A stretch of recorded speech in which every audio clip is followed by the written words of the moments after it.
विषाणू व विषाणूजन्य रोग. विषाणू म्हणजेच विष तयार करणारे आणि विषाणू हे नाव पाश्चर या शास्त्रज्ञाने दिले आहे.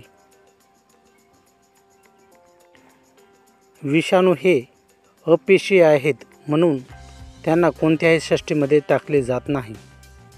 विषाणू हे वनस्पती व प्राणी यांच्यामध्ये रोग निर्माण करतात आणि सर्वच विषाणू हे घातक असतात. जीवाणूपेक्षा आकाराने विषाणू खूपच लहान असतात म्हणून ते इलेक्ट्रॉन सूक्ष्मदर्शकानेच पाहावे लागतात. विषाणू हे स्वतःचे अन्न तयार करत नाहीत तर ते रोग्याच्या शरीरात जाऊन त्याची सिस्टम वापरूनच जीवन जगत असतात. हिपॅटायटिस हा विषाणूजन्य आजार आहे. याचे ABCD आणि E असे 5 उपप्रकार पडतात. हिपॅटायटिस A आणि E पाणी व अन्नामार्फत प्रसारित होतात, तर हिपॅटायटिस B, C, D हे रक्तामार्फत लैंगिक प्रजननाद्वारे पसरत असतात. हिपॅटायटिस हा रोग प्रमुख यकृताद्वारे पसरतो. याची लक्षणे त्वचा व डोळे पिवळे पडतात, गर्द पिवळी लघवी, मळमळ, भूक मंदावणे, पोटात दुखणे यासारखी याची लक्षणे दिसून येतात.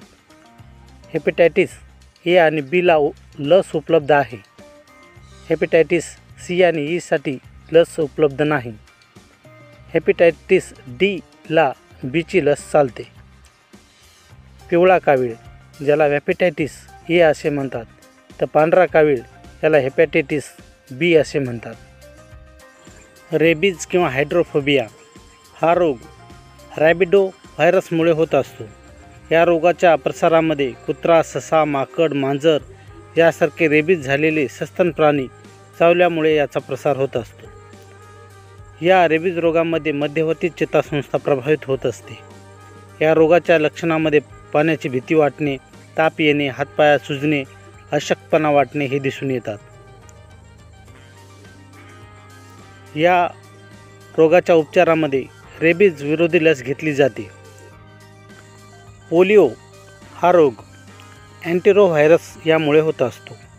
या रोगाचा प्रसार दूषित अन्न व पाणी यामार्फत होत असतो. पोलिओ या रोगामध्ये मध्यवर्ती चेतासंस्था प्रभावित होत असते. या रोगाच्या लक्षणामध्ये ताप येणे, घसा लाल होणे, हातपाय डोळे पडणे, अशक्तपणा वाटणे ही लक्षणे यामध्ये दिसून येतात.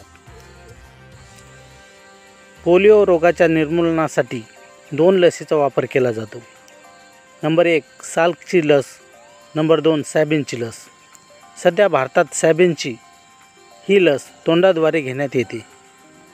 भारत सरकारने 1994 पासून पोलिओचे निर्मूलन करण्यासाठी पोलिओ लसीकरण मोहीम सुरू केली. पोलिओ या रोगाचे भारतातून 27 मार्च 2014 पासून निर्मूलन झाल्याचे WHOने भारताला प्रमाणपत्र दिलेले आहे. एड्स ॲक्वायर्ड इम्युनोडेफिशियन्सी सिंड्रोम म्हणजेच एड्स. विषाणू HIV प्रसार संक्रमित व्यक्तीसोबत असुरक्षित लैंगिक संबंध, रक्ताशी थेट संबंध व संक्रमित आईकडून बाळाला याद्वारे होतो. लक्षणे एड्स हा विशिष्ट अवयवाचा रोग नसून तो एक सिंड्रोम आहे. सिंड्रोम म्हणजेच अनेक रोगांचा समूह ज्यामध्ये वजनात घट होणे, अचानक ताप येणे, घाम येणे ही याची लक्षणे दिसून येतात. उपचार एड्स या रोगासाठी इलसा ही चाचणी करतात. तसेच वेस्टर्न ब्लॉट टेस्ट ही सुद्धा एड्स रोगामध्ये केली जाते. भारतामध्ये 1986 साली मद्रासमध्ये पहिला HIV रुग्ण आढळला. 1 डिसेंबर हा एड्स विरोधी दिन म्हणून पाळला जातो. एड्स संबंधी संस्था NARI national AIDS research institute Bhosari ही संस्था पुणे येथे आहे. NACO national AIDS control organization ही संस्था भारतामध्ये दिल्ली येथे आहे.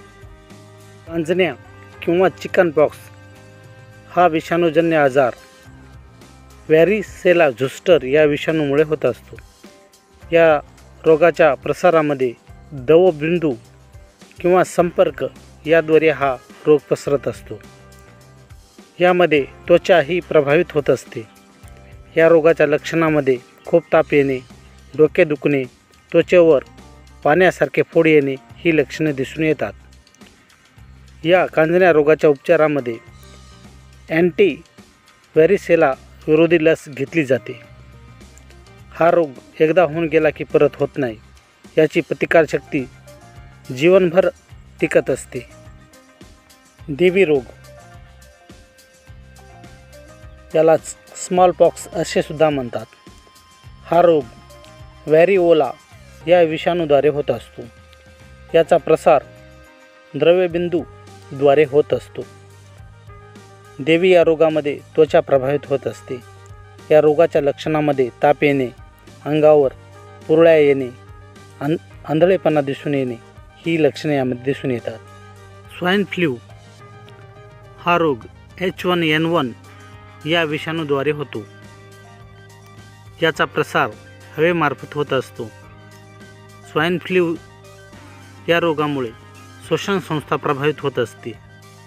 या रोगाच्या लक्षणामध्ये ताप येणे, खोकला येणे, छातीत त्रास होणे, घसा लाल पडणे इत्यादी याची लक्षणे दिसून येतात.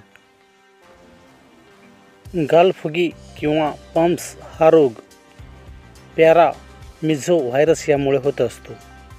या रोगाचा प्रसार थेट संपर्कामुळे होत असतो. गालफुगी या रोगामध्ये लाळ ग्रंथी प्रभावित होत असते. या रोगाच्या लक्षणामध्ये गाल फुगणे, त्रास होणे, ताप येणे, अन्न व पाणी गिळण्यास त्रास होणे इत्यादी दिसून येतात. गालफुगी या रोगामध्ये MMR ही लस उपचारादरम्यान दिली जाते.